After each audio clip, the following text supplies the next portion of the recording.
Hey guys, welcome to the Clifton Worley Show. We've got Nick and Josh here, Worley Birds. Hey guys, how's it going? Good, Cliffy. Merry Christmas. Hi, Cliff. Merry Christmas. Happy Yeah, holidays. yeah. Yes. This is our Worley Birds special Christmas episode, and we're just gonna hang out here today. We've got some special treats for you guys, and so. Before we get into that, I thought it would be fun to kind of talk about what's new in our lives right now. Nick, is anything new?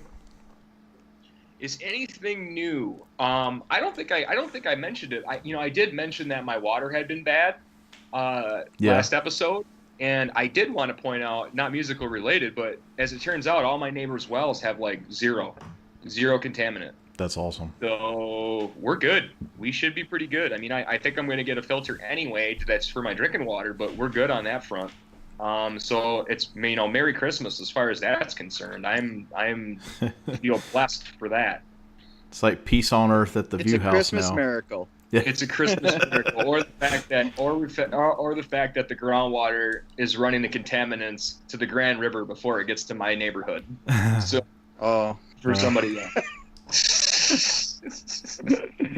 but anyway, I think I think that's about it. I've been having a lot of fun with that Donner Yellowfall delay. Having a blast with that. That's just a fantastic little delay pedal. I'm really impressed, and yeah, just looking forward to. I'm heading to Chicago this weekend to go to my father-in-law's. He actually lives in Elgin, Illinois, Okay. and bringing the Stella with me to do a little bit of picking, and looking forward to it. yeah. Sweet. I think we have. I think that's where Mark Schwartz is from. Is Elgin? Really? Yeah. I think he's from there, but he lives in Nashville right now. Mark, if you're listening, correct us if I'm wrong. I should fire Mark a message and be like, "Are you going to be in Elgin this weekend by chance? He could be, you know. Yeah. You want to go somewhere to get a coffee?" I'll stalk him. Yeah. What about you, Josh? Well, last night we had the Christmas party at the youth group, and my students, they all gave me presents, and it was really sweet. The drummer gave me a candy bar, and then the guitar players, the two guitar players and the bass players that I teach, they gave me 3 gift cards and a really nice card with the little sayings from each of them, and it was really, really sweet. It just makes you feel like, wow, they really are glad that you're doing something for them, and it kind of choked me up a little bit. It was really sweet of them to give me that. So Part of the King of Mean. That's just one of those magical Christmas moments right there. yeah, and I've had students do that before, and it's like, wow, I have cards and like notes and stuff from the last 10 years, and it's like I look back at that and I think, wow, maybe what I do is worth something. It's really a sweet thing. Yeah, so that's what's new with me this week. I really didn't know when you mentioned it what I was going to talk about, but boy, that just really hit me right in the heart, right in the feels, as the kids say. Yeah, it's a good feeling, man. That we do an archery thing every year at West Kellogg'sville Elementary here, which is kind of a low income school, and we one of our members is a teacher there, so we always give them they offer for their award for the year, they do an archery day, and the MLA goes and sets up in the gym, and they get to shoot and pop balloons, and we teach them about longbows, and every year they do cards for us. They all do a handmade card. And I've got like 3 years worth of them because I can't throw them away. Yeah. And you cannot feel bad reading those cards. It'll No, choke you. it's sweet. It'll choke you up, man. So that feels great. Good for you. Yeah, it was something, because sometimes you think, well, am I really doing anything worthwhile? And then you see something like that, and then the Ben, when I'm teaching bass, he comes in and he's learned bass lines from like different songs, the whole bass line for Stand By Me, bass lines for "Sunshine of Your Love." He had learned the bass line for "Thunderstruck" on his own, and a bunch of other songs too. And he's like, hey, he's got this really deep voice, and he's taller than me, and he's a teenage, and he's just hitting the teenage years. He says, "Hey, Josh, look at this," and he starts playing "Stand by Me," the full bass line, and then it's just really interesting to see a kid. 8 months ago he didn't play bass. That's awesome. And now he's coming up with this stuff. It's another thing that just really I guess Christmas is a time of year to be sentimental, and it's really easy to be sentimental with things like that. Yeah, for sure. Yeah, absolutely. Well, what about you, Clifton? Well, let's see what's new with me. I guess on like just personal level, like we've been kind of running around doing a lot of stuff. We got our Christmas lights up fairly early this year, and so it's kind of like the last week or so, it's kind of been like, okay, usually like I'm just kind of running behind and, trying to catch up with the holidays. Now it's like, man, could Christmas get here any slower? And it's like, so I think we were talking like yesterday, and I was just like, I was going out like doing some of my final shopping, and I was kind of in that funk, like, I'm not feeling it, but I'm out here, fighting this huge crowd of people at Walmart trying to, pick up stuff, and it dawned on me that like there's just so much to be thankful for, and just the very fact that like there's no major emergencies going on in our life. Nothing dramatic is going on, and maybe that's a good thing. Maybe not being like something super crazy going on is what's amazing and to be thankful for this year. So, yeah, that like we went night before last. We went to go see. I took the girls to a Christmas on Ice show. And it was they really enjoyed that. And then they had an opportunity to meet Santa again, and we took a picture there. And so we were worn out after that. We got back super late, but it was worth it. Wanted to do something a little magical for them for Christmas. Cool. Yeah. We I guess on a music note, we've been talking about this amp journey that I've been on. And I finally sold. I had gotten the Pro Reverb, and it was this ugly red plush cabinet with like a 15-inch speaker cabinet. And it had the Pro Reverb in there. Well, I pulled that Pro Reverb out and put it in the other amp I got. It was a Super 6 reverb with a 212 cabinet. I thought it was a twin, but when I got to checking inside of the cabinet, it had a Pro tube chart in it. So I was taking these amps apart and going in looking and everything, and I swapped the cabinets out on them. And so when I put it in the Pro and the 2x12 cab, I was like, yeah, this really belongs here. This ought to stay. And I started like kind of falling in love with the Pro. And so I decided to sell the Super 6 to kind of pay for both of them.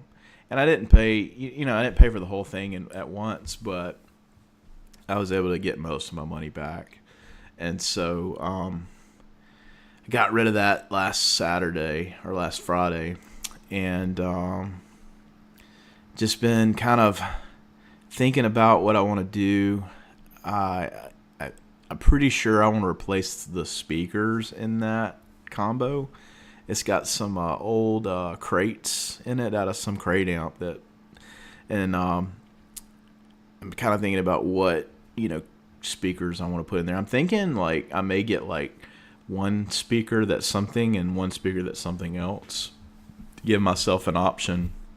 If I ever wanted to mic it up, I could get some different tones out of either ones. Crossing the streams. Huh? You're crossing the streams. Yeah. Don't cross the streams. No. People do it in 412 cabs all the time. Why not do it in a combo? That's my thinking right now, and hopefully after Christmas I'll kind of attack that. So yesterday I decided to do a shootout between the Pro and the living tone I have, and to even the playing field a little bit. I've been doing this a lot, is playing the Pro through my Avatar cab. It's got Eminence Red Fangs. I think I've mentioned that in the past. But so I did them both side by side. A-B'd them. I did a live stream in the group. And it was some interesting findings. First of all, I didn't play with any of the Pro Reverb's reverb on. I used my Digitech Polera. So I'd even that playing field, same cabinet. And what I found was you could kind of get close with both of them. The Fender seemed to break up a little quicker. And it had more of a spank to it, if that makes any sense. Something in the EQ probably is going on differently. But yeah, so I think one of the main contributing factors between the difference of those two amps is that the Pro has a tube rectifier in it, and the Living Tone is a solid state rectifier. So it seemed like the Living Tone had a little bit tighter and had more headroom than the Pro, even though they were like very close in wattage. So it was fun to compare the two. I think like for a gig, I could probably either one get like somewhat close to getting the same thing out of them. I mean, I could definitely get close to the Fender sound, but not quite there in the Living Tone. But so I don't know. I was trying to see if I could fall out of love with one of them and justify letting one of them go. I don't know. It's a hard decision. I think that I mean, this is just in my ears, and when we had our amp conversation, I told you that I was veering more towards the British amps. So for me, I definitely notice that the Living Tone's got like a higher frequency. I mean, it's like as far as it's really trebly and bright. That was the difference. I mean, especially through your telly. Didn't notice this. I thought the humbucker had a really nice sound. I thought it was a little ice picky with that treble pickup, but not too bad. Like you could adjust it. I mean, I don't know what pickup you usually play on, but you could definitely adjust that out. But the Pro seemed to fit that telly perfectly. Oh yeah. But naturally, you got a Fender amp and you're playing a Fender guitar, so you're getting that full range. It felt a little, I don't know about Josh, but it felt a little fuller to me through that Pro. Like you're playing sounds full through that Pro, where you're really owning the top end on that Living Tone. Yeah. Even with the different speakers, you can tell. Which, if you're getting into like pushing some heavier tones, like some driven, I think maybe the Living Tone would be the amp to, like, if you wanted to have a overdriven sound. Yep. That would be more the amp to have. I would agree with you there. And what was your thoughts on with pedals? What one did you like better with the pedals? Well, I found that I had to completely adjust the pedals differently for those different amps. I found that the Living Tone responded better to like a thicker gain, and the Fender, the Pro, doesn't like respond as well to. It just kind of gets a little flubby. Well, you're dealing with the Living Tone's like, how many watts is that? It's 36, so the Pro's 40, so they're neck and neck. But it felt like the Living Tone had more headroom. It did, yeah. The rectifier probably. Yeah, that's what I was thinking. You commented on it in the video. Does that got a solid state rectifier? Yes. Oh, it does. Okay, so there's your difference. So I guess the question is, do you plan on running pedals a lot or not? I think that a British amp likes to be pushed by the pedals. Yeah. And I think that a Fender style amp would rather have that have the pedals be adding to the tone rather than being pushed really hard. because to me, in my very limited experience, you guys can talk a lot more about this, but to me, a Fender style amp just farts if you push it hard on the front end. They just kind of, I mean, they've got a great natural sound, but they just kind of when you push too hard on that front. Where like a British style of Vox or a Marshall or even a Orange, you push that front end hard, and it almost gives them more headroom and opens it up a little bit. You know, Yeah. it kind of does something interesting to the and it takes that chime and turns that chime from being, you know, a harsh sparkle to being something that kind of thickens up because of that push. Where a Fender already got so much. I think that Fender amps kind of have a lot of EQ going on before you touch that EQ panel. You know. They've got that scooped mid, and they've got that a little bit bass heavy, and a little bit high end heavy, so that they kind of fart a little bit if you put too much into the front end. Yeah, I would agree with that. Just my opinion. I would agree with that. I think that Fenders, the way they're wired in the circuitry, they're kind of, there's like a set EQ in that preamp, and you know the Pro only, it doesn't have a mid control. It's just got the treble and bass on this amp, and so carving out exactly where with the mids you want to go can be a little challenging. It's just something you got to get used to. But you know, along that line, you said something that kind of made me think. If I did the padded input on the Fender, the second one that's for like humbucker style guitars, if that wouldn't respond to my pedals a little better. Yeah.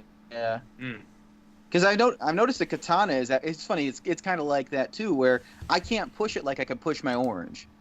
I could push that thing super hard, even though it's a solid state. I could push it really hard, and the more I push it, the more it liked it. The Katana will do really weird things if you push it too hard.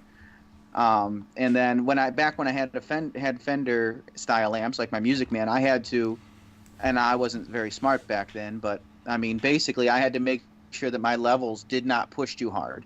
And if I had too aggressive of a guitar, it would sound okay, but it'd start to get all farty on the top. Yeah, for sure. Yeah, so I think it's really, I guess this could be up for discussion all day, but you could really say that maybe Fender guitars are tailored for Fender amps. Oh boy. Oh boy. No. Yeah, stating the obvious, right? They're built for Les Pauls and PRSs. They are. And Josh, what do you mean by the Katana the Katana does weird things pushed? Like when with my Orange, I would take my Mojo, and I would turn the drive off almost, and put it and then I would crank the volume on it, and that's what I would use to get my bass sound on the Orange.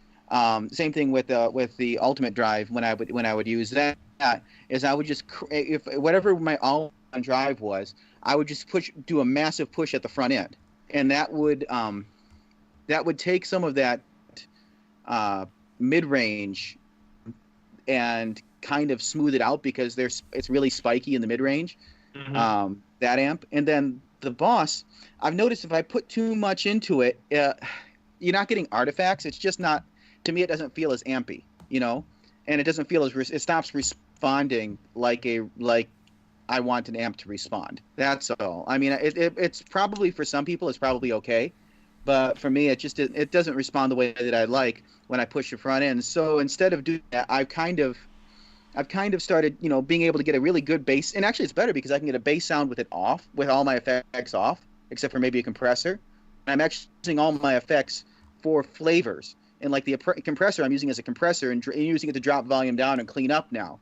So my bass tone is edge of breakup. I use my compressor to drop down, and then I use my distortion and my drive to get different flavors of drive, rather than as like you would use for a tube amp, you would just push with a drive and you do other stuff in gain stack. I don't do that anymore with the Katana, because it sounds like for Christmas you need to sell the Katana and buy a Helix. No. Yeah. Never mind Matchless Chieftain. No, Yeah. I'm perfectly. I don't have any real gear desires, although that Taylor's coming at me a lot. Oh yeah, That yeah. T5. That one, that's a good I keep deal. looking at it, man. I keep looking at that thing, and I'm thinking, A Taylor, and I a Taylor hollow body at 875. Yeah, 750. it's 750 now. I bet you he would take 700. Because My wife said, it's been my wife said if it goes 580, I can buy it. Yeah, right. Well, you Well, ought you to can make offer it- 580 and see where he's at, and then I was like he gonna say, knows that if he's hard up for money, he can at least get 580, and he may call you. Yeah, I was gonna say you can make it go 580 right now. yeah. And if I do that though, man, I'll feel kind of guilty because he's kind of friends with some of the He's kind of friends to the other people that I know in Cadillac, and it's like, oh man, that's a $2,000 guitar new. Here's what Yeah, you I'm do. gonna- Here's what you No, do. don't You care. you you don't take care. you take and offer him the 580, and then you offer Yeah. to throw in some piece of gear that's not very important to you, like as some trades on top. No, you tell him Yeah. that we'll throw in the Orange Crush 20 and draw him a portrait. There you go. No, I would my son would kill me. He loves having that amp, so I can't do that. Draw him 2 portraits. No, I'm not gonna get back into the gas thing. I don't know. I'm still thinking about it. I'll watch. If it drops more, then I'll offer him 580 for it. Tell him you know how you can get him an exclusive Tommy Emmanuel guitar lesson. And if he's wanting to all the self-promote time- himself, he can invite him on the podcast, and we can talk about that. And we should probably get back on topic. yes, absolutely. Yeah. Okay. So back to the amp there, Clifton. Yeah, I think I've said pretty much all. I'm gonna have to decide because in the back of my mind, I'm like, if I could get, if I didn't need one of these amps, and I'm fully prepared to keep both of them, but if I could justify the sale of one of them, then I could probably position myself to finally get, a humbucker guitar, whether it be like an ES335 style guitar or a Les Paul style. And then I think I'd be pretty much set on gear for right now. Well, I believe that you will sell the Pro Reverb and for better value Yeah. than what you will sell the Living Tone, because you've been trying to sell the Living Tone for a while. It's a boutique amp. Not everybody knows what it is. Yeah. And you're gonna take a loss on that amp. You are not going to take a loss on the Pro Reverb. No. I think I commented on the Tone Mob the other day. Blake was talking about wanting a Silverface Deluxe. And, I kind of mentioned, hey, well, I've had all these different Silverfaces, and I love them, and I keep coming back to them. But here's the thing. Like, I can sell the Silverface today, make money on it, turn around 6 months later and pick up another one for cheap, fix it up, flip it, and it's like there's no shortage of Silverface amps out there Not really. for me to keep doing that. They haven't really Now- hit. They're not ever going to be at the brown face or black face status. But they are going to. I do believe that they are going to be very collectible in the next 10 years. I think people are really going to go after them. But you're right. For now, you can get a Silverface for a good value, and the thing is it's still a vintage Fender amp, so you're never going to have a problem making your money back on them. They're a solid investment, and they're proven. So, yeah, I don't know. Here's my question, Clifton. Did you sell the head and the cab on that Super 6, or you sell both of the pieces? Yeah, I there? sold them together.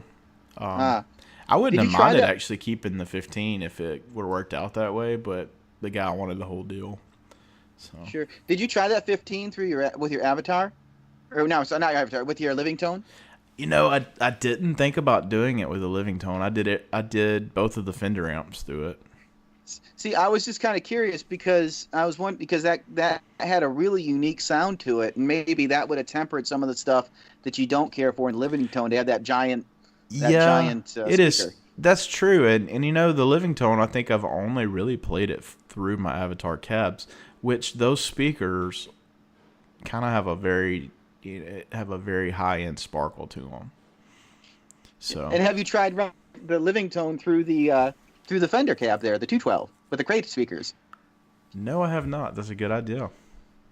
Because maybe it's the speakers you don't like, dude. That's a good thought. I'll have to go do that later. Yeah, definitely. Mind blown gift.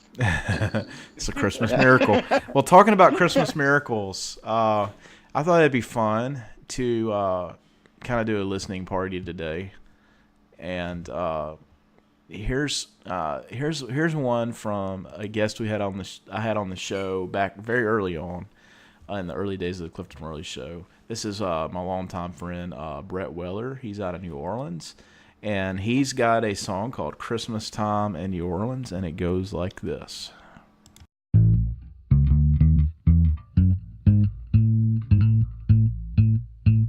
Magnolia trees at night, sparkling bright. Fields of cotton looking wintry white when it's Christmas time in New Orleans. A barefoot choir and prayer fills the air, and Mississippi folks who are gathering there when it's Christmas time in New Orleans. You'll see a Dixieland Santa Claus leading the band to a Creole beat. And oh, what a spirit, you can only hear it down on Frenchman Street. Your cares will disappear when you hear hallelujah, it's that time of year. It's Christmas time in New Orleans.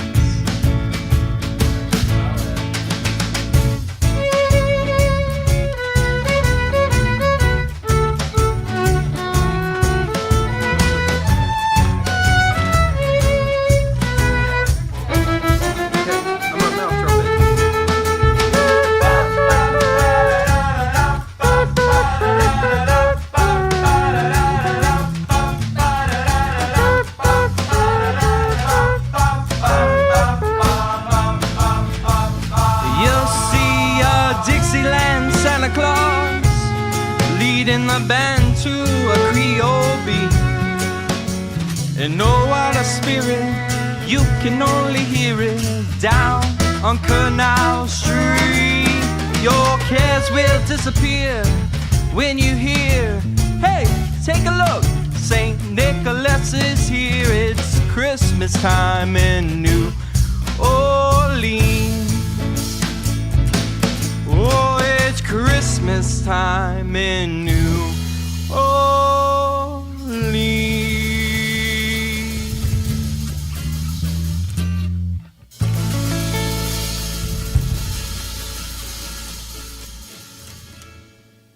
And there you have it. The only place that runs 80 to 90 degrees in America on Christmas is New Orleans.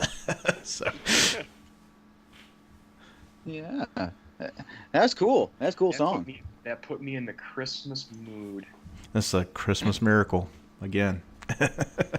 Talking about Christmas miracles, Nick, you had a Christmas miracle moment you wanted to share with us.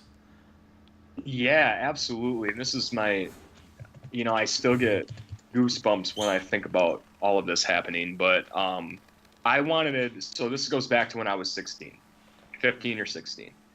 Actually, when I was around 15, I really wanted a guitar. And I'd go down to the music shop downtown and look at the guitars, and I didn't really know anything about them. I looked at a lot of shredder guitars and stuff like that. And, I told my parents I really want a guitar. And I went and I got a couple quotes down there, and they basically said, well, for $500 you can have this amp and this guitar. It was like a PV Nitro and like some kind of solid state amp, probably a PV of some kind. And I went back and I was kind of bummed out about it because I was basically making my money by, vacuuming Views, our store, and wiping off the racks and running errands and stuff like that. So, you know, the possibility of making $500, that was a long time doing that. So, I basically kind of put it out of my mind, and they said, well, you really going to play it though? You know, you're going to buy it and it's just going to sit there. And I said, no, I think I'm going to play it. And they're like, well, why don't you play your aunt's acoustic first? And my aunt had this old Bentley acoustic with a crazy bowed neck that was really hard to play. And she used to play it. She used to play it in church, and it came with like a tuning pipe.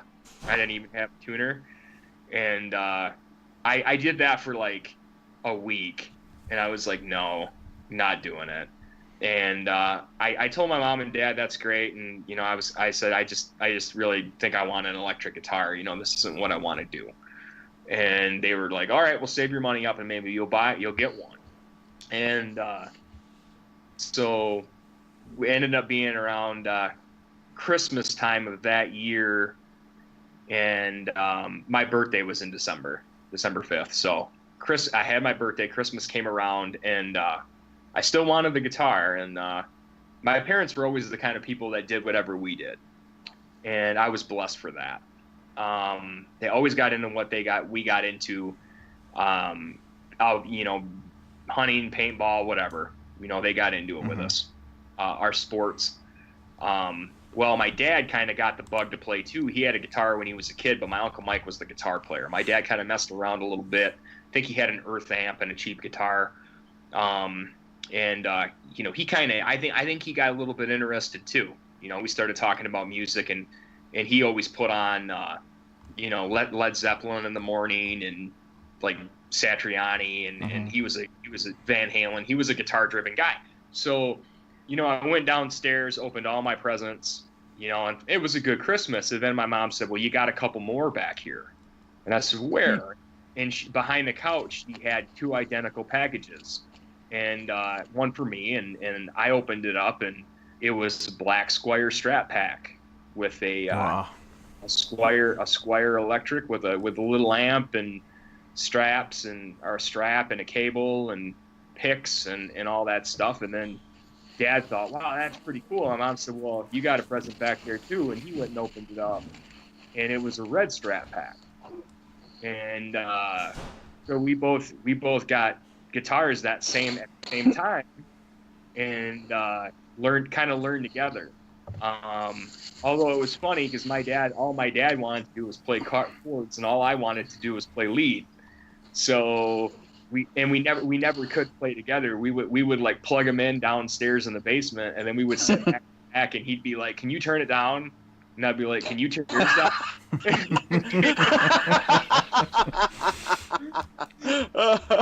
That's hilarious.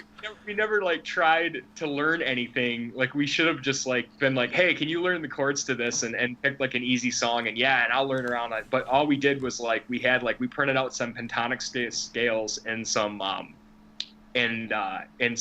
chords, and we got a Mel Bay chord book, and I got a pentatonic lead book, which I shouldn't have had no reason to have at that time, and we printed some tabs out on Olga, online guitar archive. And we banged on it, man. We had a lot of fun, and before we know it, we were getting, you know, new instruments, and we were moving on down that. You know, I was convinced I needed something with humbuckers, and the money I'd saved, I immediately started saving more to get a humbucker guitar. And you know, the other thing is too, and that's kind of how it all started for us. And the cool thing about it is too, so we both got identical Squire packages. And I can tell you that the quality control was different then, because my dad, I had a black Strat with a skunk stripe neck that had a thin profile to it. My dad's was a non-skunk stripe, and it was super fat and had a bit of a burl to the back of it, and wasn't same black. Pack. It was like, yeah, what's that? Pack, right?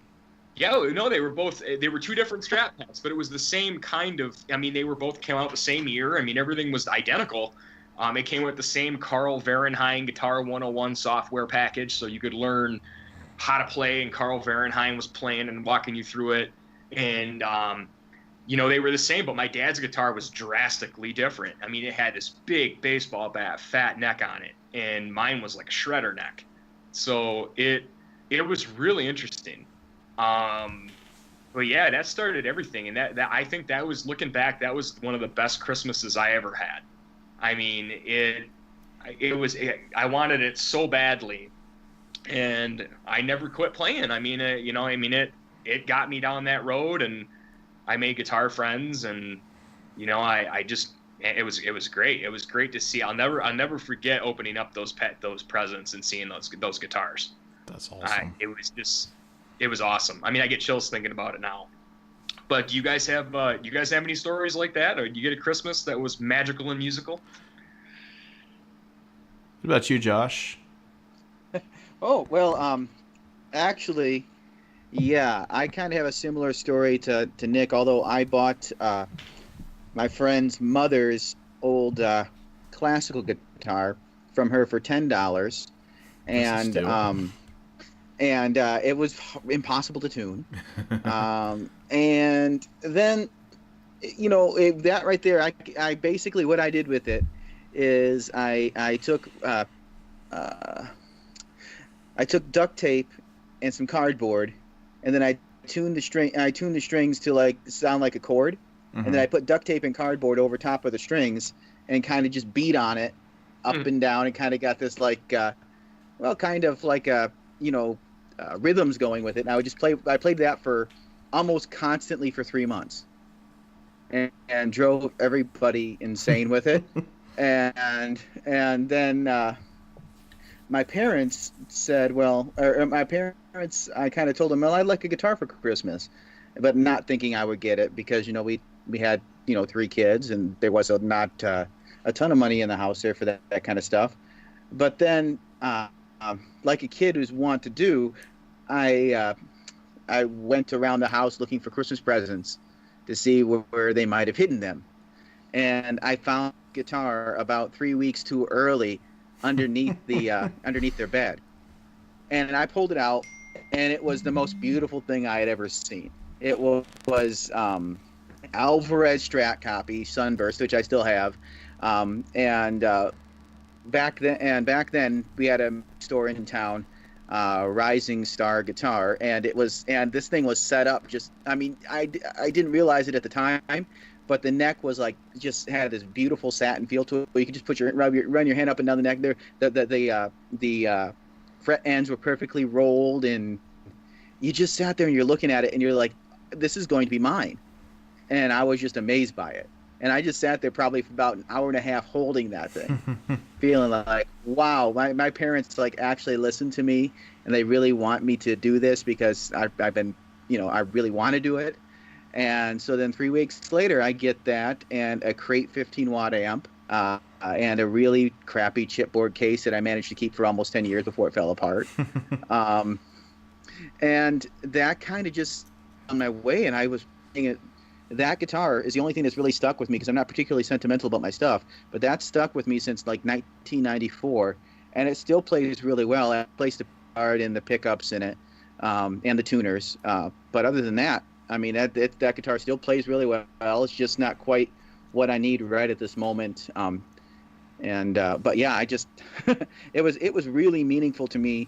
And then about that same time, I was reading a book, Cynthia Voigt, called A Solitary Blue. And it was about a kid who had trouble relating to his father, and his mother was absent, like all those kids' books are. Some parent is always missing. And his dad gets him a guitar, and they eventually begin to relate through music, and they begin to understand each other, because an adult man and an adolescent man a boy are two very different things. And I kind of, from that point on, I always wanted a Martin, because he gets a Martin in the book.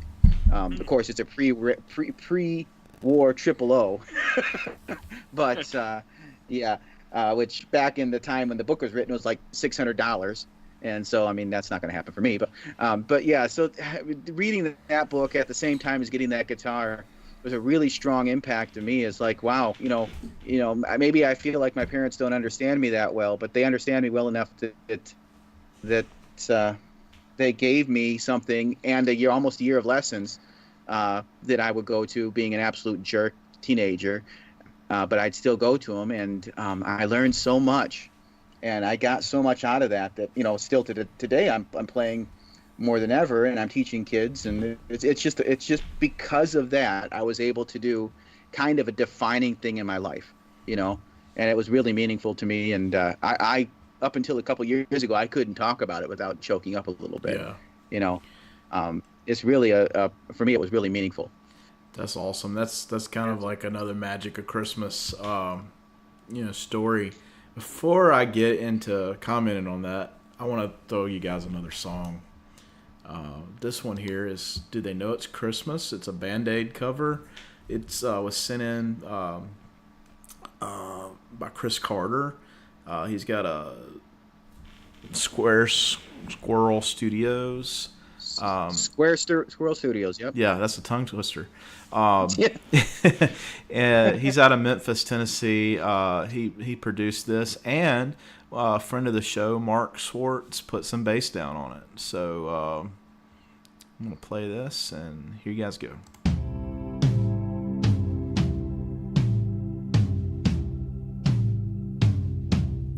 It's Christmas time. There's no need to be afraid. At Christmas time, we let in light and we banish shade. And in our world of plenty, we can spread a smile of joy. Throw your arms around the world at Christmas time. But say a prayer. Pray for the other ones. At Christmas time, it's hard, but when you're having fun, there's a world outside your window, and it's a world of dread and fear, where the only water flowing is a bitter sting of tears. And the Christmas bells that ring there are the clanging chimes of doom. Well, tonight, thank God, it's them instead of you. And there won't be snow in Africa this Christmas time.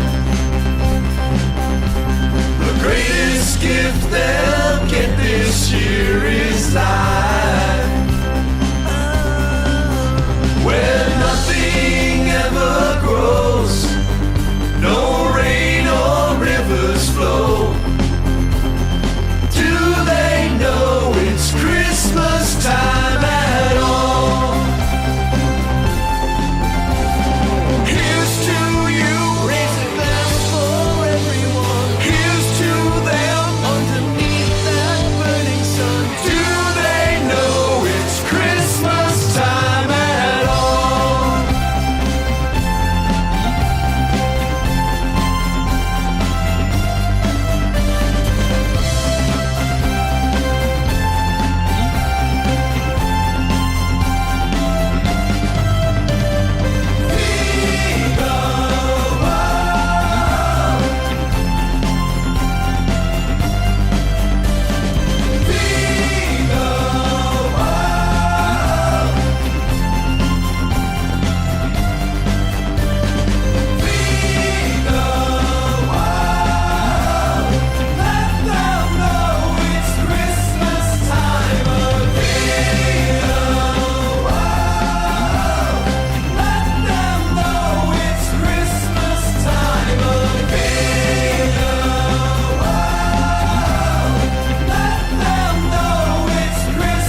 That's ambitious. Yeah, That's an ambitious song. It is. That's a lot to pull together, I'm sure.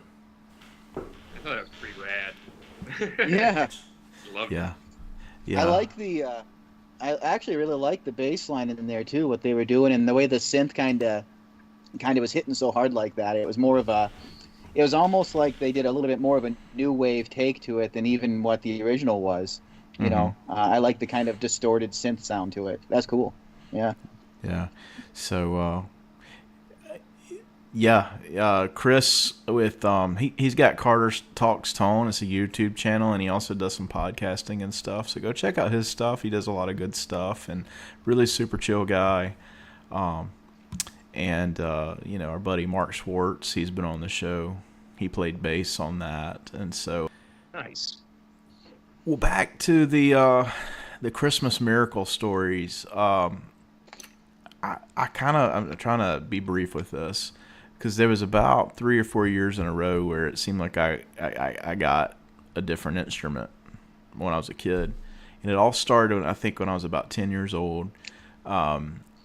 My dad got me a short scale Fender bass and Music Master. It's Fender Music Master, and I had that up until just a few years ago. And so I got my start playing bass, and was playing in church worship team not too long after I got it. Kind of learned the ropes there, and that was a very magical moment. Walked in on Christmas morning, and there it was sitting on a guitar stand, just underneath the tree, not wrapped up, and it's pretty exciting. And I mean that's where it started for me musically. And then I think a year, maybe 2 years went by, and there was a acoustic. I had a very similar to what Josh you had described, like a classical guitar. My dad had picked up for $5 at a pawn shop that had steel string guitars, like it had been reworked, whatever, and it reeked of cigarette smoke, and just wasn't very easy to play on. And so I think I was about 12, and he had gotten me a Samick acoustic guitar, and it was a little bit of an improvement. It stayed in tune better. The neck was huge on this thing though, and so I played that for several years, and I think fast forward to year 2000. I think it was Christmas of either 99. It was either 99 or 2000. I can't remember. I got a Mexican Strat in Midnight Wine, and I loved that guitar.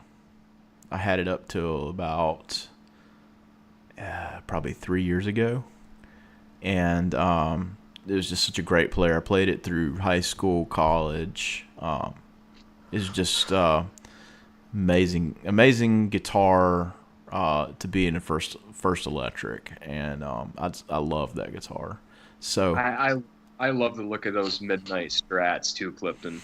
Yeah, those Midnight Wine Strats. A shop around here had one of those in there a while ago. And I'm a sucker for those. They had a telly like that too, and I remember looking at Musician's Friend when I was younger and seeing that color and really liking it. And Maxi Strats I always thought were great. Yeah, you know what I should have done instead of getting rid of that guitar? I probably should have done a pickup upgrade, and I think I would have loved it. But I sold it to fund other guitars, and so. That's kind of how, if I'm not playing something, I try to always, use it towards getting something else I like. And so, but I'll never forget those moments, opening those things up as a kid for Christmas. And this year, and hopefully this isn't a spoiler, I won't play this at the house before Christmas, before the kids open presents. But... I'm getting my daughters a guitar, kind of as a joint collective thing, kid size classical guitar, and so I hope that it will kind of start that journey for them. That's awesome. I actually am doing something for them, my kids musically as well too. We're getting the girls ukuleles That's this awesome. year. I just picked them up yesterday actually. Yeah, I don't even know what they're called. They're Penguin models. They're called. They're a brand called Penguin. They got like a matte. I was gonna get these $29.95 jobbies, and then Rainbow said they stopped carrying those, and now these were like $49 or something like that, $59, and they said they were definitely better than the other ones.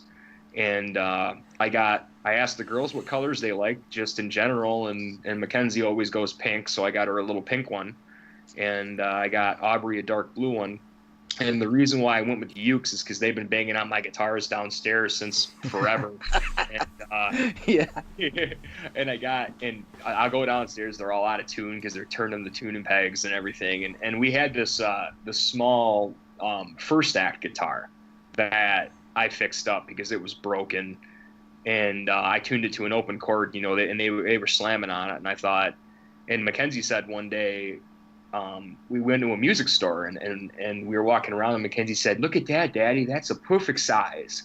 And it was a ukulele. And I took it off the rack and handed it to her, and she was dancing around and thumping on it, and I said, "You want this, don't you?" And she said, "Yeah, I do." And I was like, "Okay, well, ask Santa." And yeah, I decided to get him a couple, and they came with little gig bags, and I'm stoked to get it for them. Yeah. I don't know if it'll rate with the rest of they're also getting we got the $29.95 Kindle Fire deal. Yeah. And theirs are broke. They had the kids ones, and they're broke, so we got them those, and I know they got some other stuff that they want coming too, and hopefully even if they don't, they go for the ukes right away, they'll be there. The nice thing about a ukulele is that there's not a kid's ukulele. I mean, it's a ukulele. Yeah. So they can literally play that ukulele whenever they feel like it. When they get older or whatever. So I just really want to have instruments there for the kids to gravitate towards. And I don't want to push them. I might teach them a couple chords, and let them go from there. But for right now, I just want to fuel the fire, Yeah. That's amazing. I know they're going to be excited to get that. I think they will. And even if they're just singing and not and doing nonsense, I'm happy with that. Yeah. But yeah, That's cool. what about you, Josh? Anything for the family musically? Well, this year, not really actually, but one of my right before we adopted Brian, actually we were in the process. It was almost complete. My mom got him a toy drum set for Christmas, just one of those really inexpensive ones. It's not even really functional. And I was listening to him do it, like play on that. And and I was like, yeah, okay. He actually has a sense of rhythm, and he destroyed that thing playing it all the time. And then the next year, Mom and Dad got him a first act Flying V, with a little amp, and I tuned that to an open chord, and he would play with it with me, and he would try to play like I was playing, and I was playing a bass a lot at the time at the church, so he would kind of hold it and put his two fingers down and like try to act like it was a bass, and he played that a lot. Yeah. And then this year, we got him a drum set for his birthday, but this year, Mom and Dad asked what does he want for Christmas. He doesn't really play with a lot of toys, and we don't really do video games or anything like that for him yet because he's not really interested in them. And then I said, well, what about a cajon? And they're like, well, what's that? And so then they look it up, and Mom's buying him a cajon for this year so that he can just he can have it upstairs. And he also has a ukulele that he got for his birthday. And just watching how comfortable he is with that, because usually when I'm teaching a kid, it takes months for them to get comfortable around an instrument. They just look awkward and uncomfortable. And with him, because he's been around instruments so long, it takes him a couple minutes and he's into it, you know. Yeah. And it's just such a great thing to watch him enjoy it. And just recently, he was able to play and hold down a beat for almost 20 minutes on his drum set and play with me. And this is a 7-year-old kid. That's amazing. I see a lot of Christmases in the future being musical Christmases. A kid with that kind of interest in music. And you're learning to play together, unlike my father and I, who... Do you still not play together? I was going to ask you that. Still don't play together, dude. It's like your own little thing, what huh? The heck? If he's playing downstairs, I play upstairs. So why don't you say, "Hey, Dad, why don't you learn this song?" You know, and then you play with him. We tried that and it didn't work. Hey, Dad, play a blues. No, actually, that's gotta work.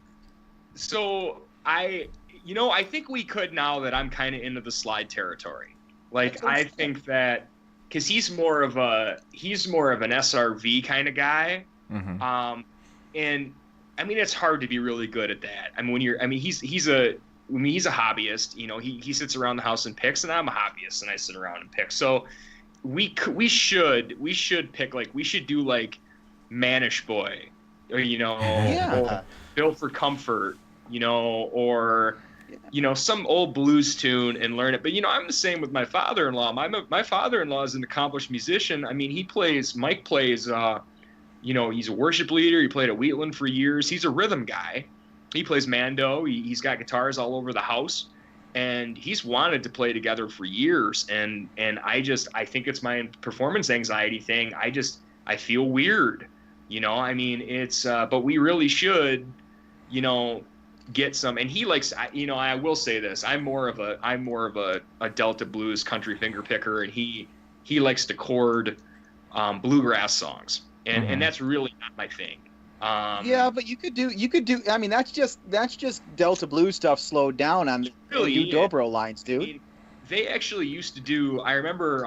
I did play with them one time. I went over to their house, and when they lived in Detroit, and his buddy Joe lives there, and they were the ones that grew up playing together. And they started playing like I don't know if it was.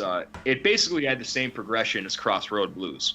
And they kind of threw me a softball, and I played all over that with my beard at the time. And that actually got me into wanting a dobro. And I bought a dobro soon after, but again, with my hand, I just couldn't, I was having cramps in my pick and hand and stuff from football stuff, and I had to stop doing it. And I sold my dobro. But there's no reason why now, like, that I couldn't sit around and play with them. We just have to come up with songs to learn together and sit around and pick them. I mean, that's the only thing that's holding us back. That's it. You just need to do it, Nick, because you've been talking about that. You just need to go ahead and do it, man. I know. You got to do it. You got to play. Let's learn like Crossroad Blues, and let's just jam on it. Like or something of that. Or I'll have him play a song, and I'll just play licks over it. Yeah. That's really what I do, because he's the one that knows all the songs. And I'm getting to the point now where, I used to get really nervous because I didn't understand keys and my ear wasn't that good and stuff like that. But now my ear is good, and I can pick out a key in a song now and play along with it. And I'm more than ready to do that now, and I just have to do it. You're right. But I think we'd have more fun hanging out if we had a couple beers and had a fire going and just started picking. And I'm pretty pumped too, because he's got the cheaper Martin 12-string, the mahogany one. Mm-hmm.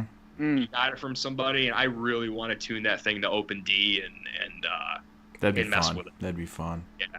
He's also got an old Guild, like a 70s or 60 or 70s Guild it's unbelievable. Mm-hmm. I mean, this guitar is just beautiful. He actually cracked the bottom because he had a pickup with a volume knob installed way back in the day so he could amplify at Wheatland, and it cracked. They put it too close to the pin, and it cracked the guitar. So he had to have that repaired. But I think it makes it even cooler. I mean, you guys know me. I mean, I think that's great. Yeah, I guess that's mojo. Is it broken? Yes. Good. I want it. Anyway, yeah. But I'm looking forward. I really should do that. There's no reason not to anymore. Yeah. Well, like you, I hope, and I don't foresee it this year, but if there's some moments to kind of jam with some people in the family, hopefully I can take advantage of those. And it's always fun to get together and jam. It makes it more fun. Yeah.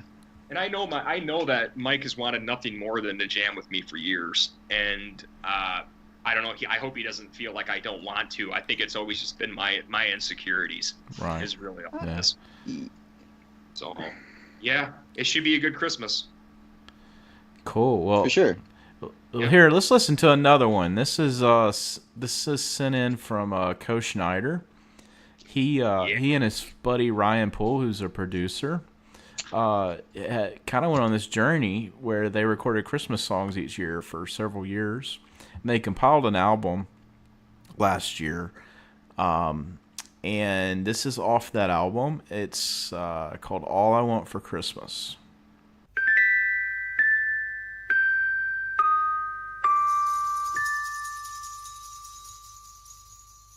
Don't want a lot for Christmas. There is just one thing I need. Don't care about those presents underneath the Christmas tree. I just want you for my own, more than you could ever know. Make my wish come true. You know that all I want for Christmas is you. I won't ask for much this Christmas. I won't even wish for snow. No, I'm just gonna keep on waiting underneath the mistletoe.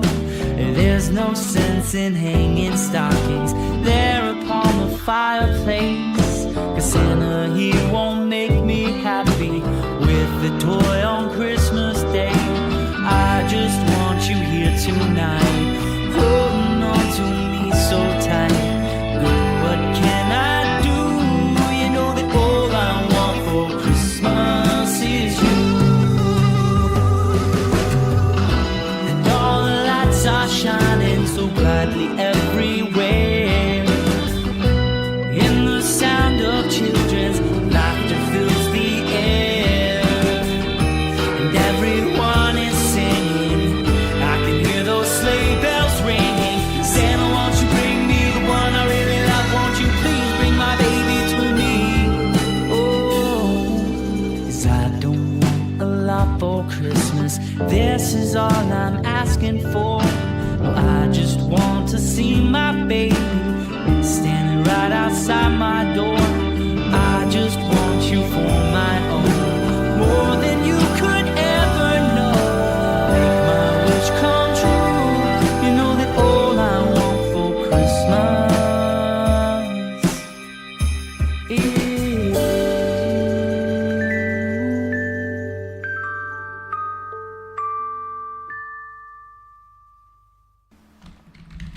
Awesome. Yeah, that's it's very Beatlesque to me, you know.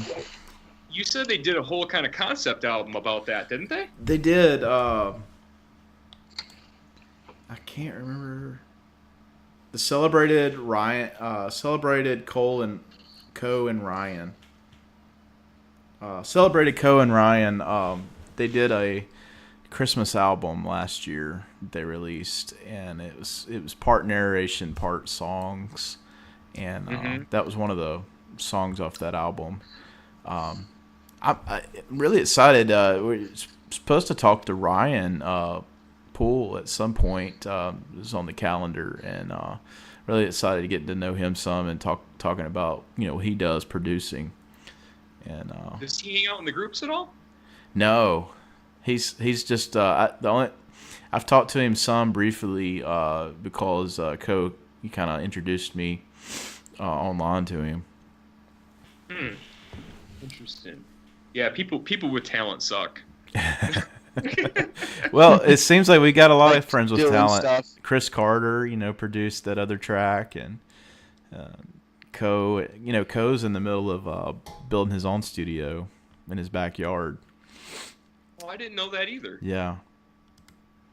I didn't know he had. I mean, other than the one. I mean, I came into this late. But other than One Day Guitar Show, I didn't know that yeah, I didn't know that he was that adept at that at recording and stuff. Oh yeah, that's like his big hobby. So I mean, if you get started on talking with Co about that, you'll go on a while, because he's very passionate about microphones and preamps and consoles. And He also Hey, that sounds like a good thing to talk about with Nick here. That would be fun.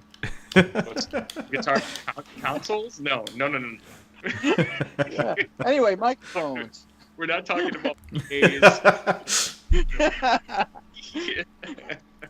Unless it's like an old Neve console or whatever. And no, I don't even know anything about that. You know what I do know a lot about? It's time for the Mojo Minute.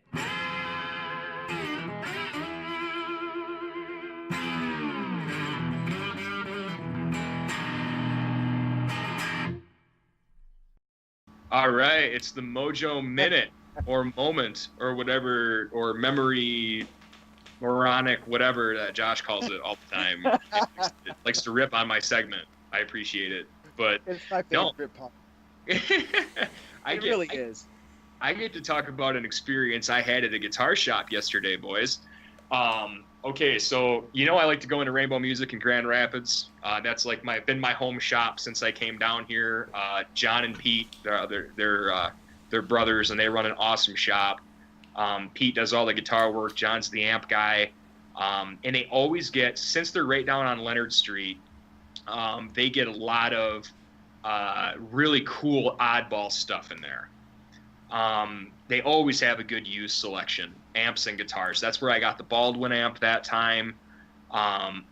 There's always something odd that comes in there, something random. I think it's one of the reasons is because the Leonard area had a lot of elderly people in it, like people that lived there all their lives, and I think as they passed on, they had all these old instruments, and I think they accumulated down at that shop.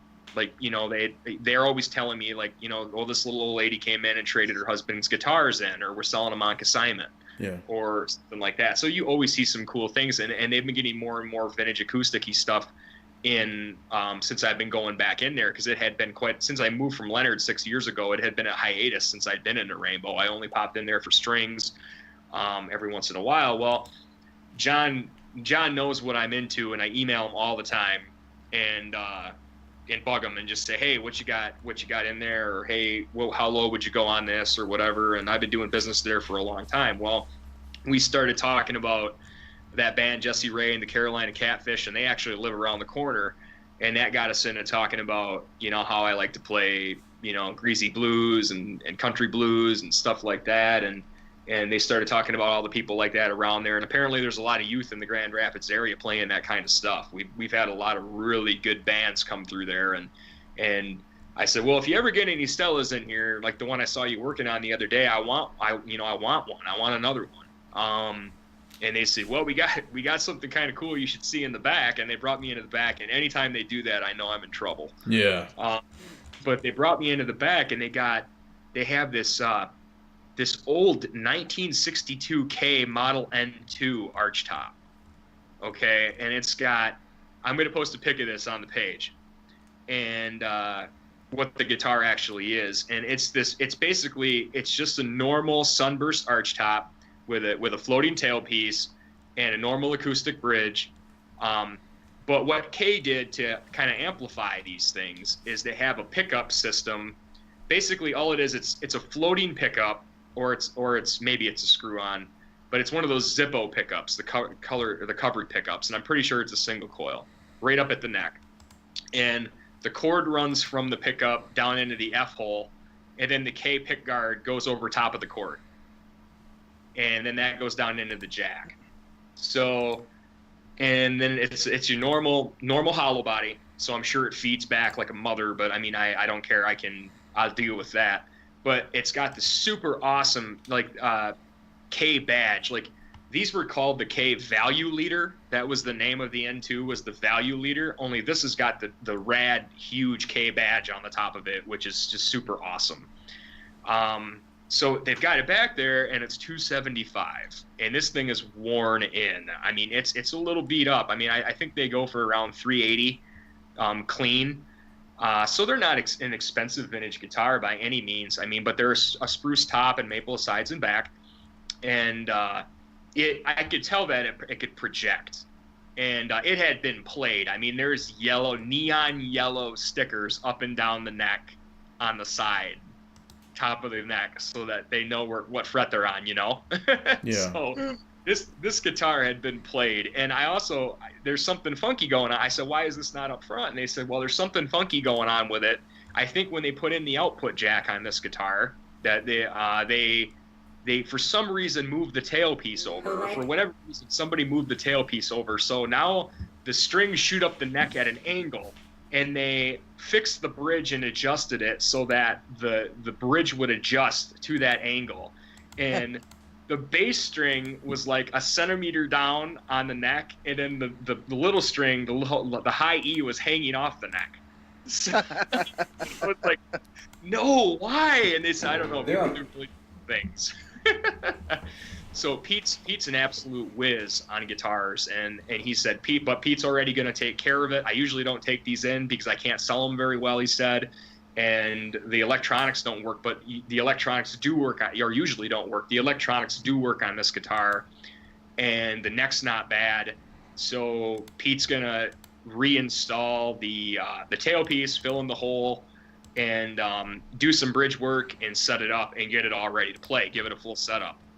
And I think Pete's setups are worth $100. Pete's setups are just incredible. Every guitar I've ever brought in there that was a mess, he's cleaned it up and just done a great job with it. He was the one that originally worked on my beard before I screwed it all up. And then I didn't bring it back into him because I was ashamed. I just learned to play with it. So anyway, I don't know, boys. This might have to be so I'm gonna play it first. I've decided. I told him, when you get this and when you get it ready to put it out in the shop floor, can you please give me a call or an email? Let me know it's ready, and I want to come down and tune it open, and I want to play some slide on it. I want to check it out because the neck feels great, and I could tell I could play it acoustic or I could play it electric, and it would be really cool. I've never owned a guitar like this. Like, I've always wanted one, never owned one, and I think it's right up my alley. I mean, it's speaking to me big time, but I've got to talk to Jessica about it, and maybe I can do some kind of a trade-in on it or something. Usually Jess is fine as long as I'm getting rid of something. I mean, she doesn't want me to be a hoarder and have stuff laying all over my basement. So, something, maybe I can trade my Teisco or something like that in. I thought about maybe my Samick, but I really like that guitar, and I need to have one solid, dependable guitar in the house that it's not going to break. And I do really enjoy that guitar, so I don't think I can sell that guitar. Not for, they're going for 200 used, so I'd be getting rid of it for nothing practically. But maybe if I put my Teisco on consignment there for like $110, $120 and take the hit, at least I'm getting rid of the guitar and knocking the price of that down to like $175, and I think that's totally worth it. I don't know what you guys think, but if this thing plays the way I want it to and sounds the way I want it to, I think this might be Mr. Mojo's a must grab for Mr. Mojo. Yeah, that definitely sounds all you, man. Like it's got your name written all over it. Well, yeah. Yeah. You know what reminds me of these are jazz boxes, but they don't remind me. And actually, Jack, I looked up pictures of this, and Jack White played one of these on SNL when he first played on SNL, and that's cool in and of itself. But the other part of it is that whenever I see these big hollow body boxes like this, I don't think of jazz players. I think of like Tim Armstrong from like, what is he, Rancid? I think. Rancid, yeah. Yeah, that big. I mean, and Tim Armstrong for some reason is like, he looks like a Viking now.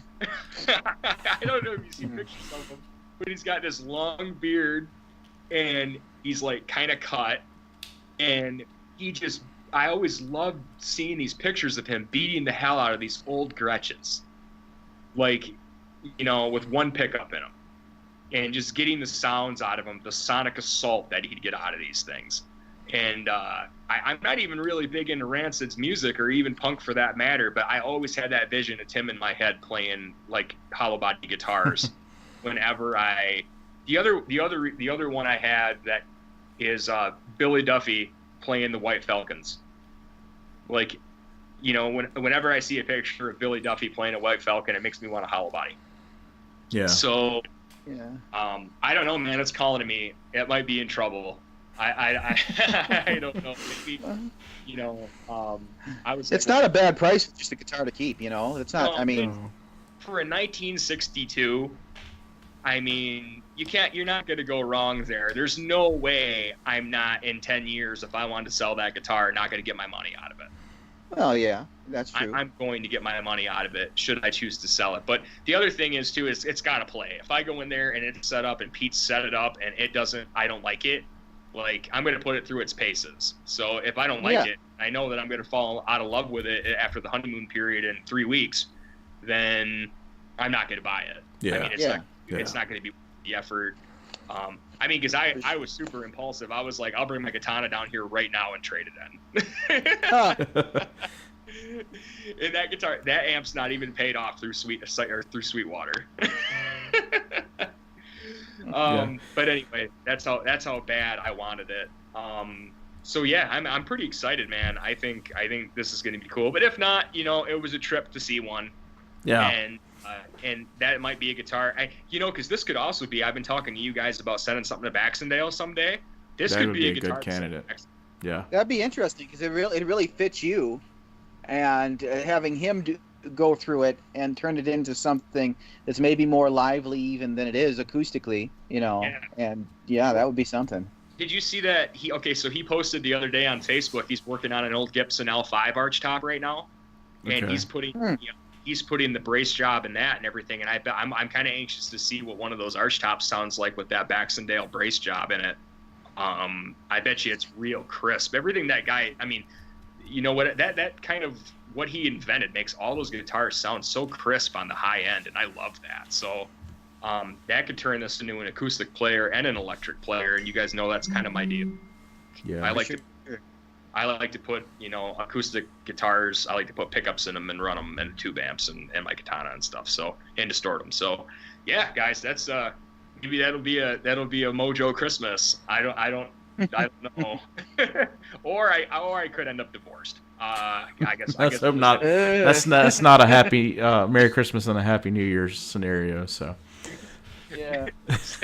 No, that's I would never buy something like this without asking her first. I know some guys do. No way. And you can't hide a guitar. I mean, you can, but what fun is that? Like, you're going to keep it in your closet and play it when nobody's around. That's seedy. Yeah. Yeah. For sure. Anyway. All right, that's my Mojo Minute, fellas. Awesome. Well, y'all want to do one more song? Yeah, why not? All right. Well, this one was sent in. Leon Wright, Pelican Noise Works. He does some recording on the side as well. Matter of fact, Ground Central for Pelican Noise Works is his music studio. And really? So, yeah, this was produced by him. This is his wife on vocals.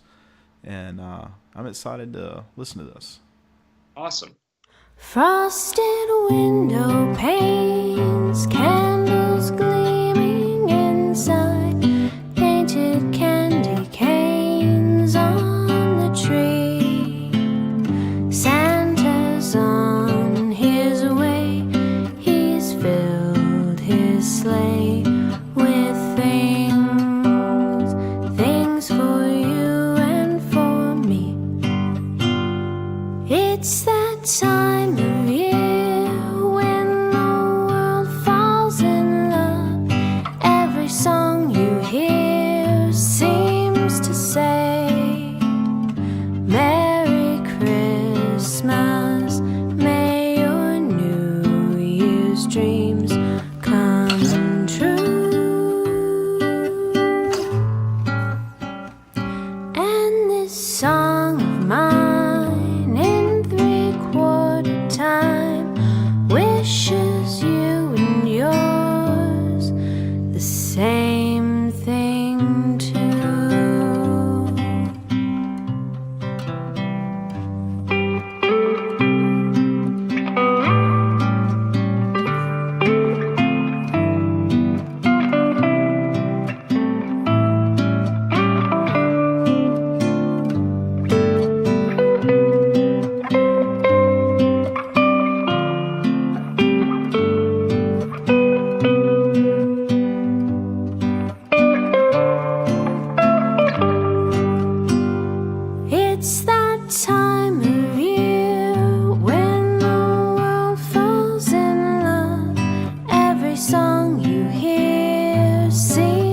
say Merry Christmas, may your New Year's dreams come true.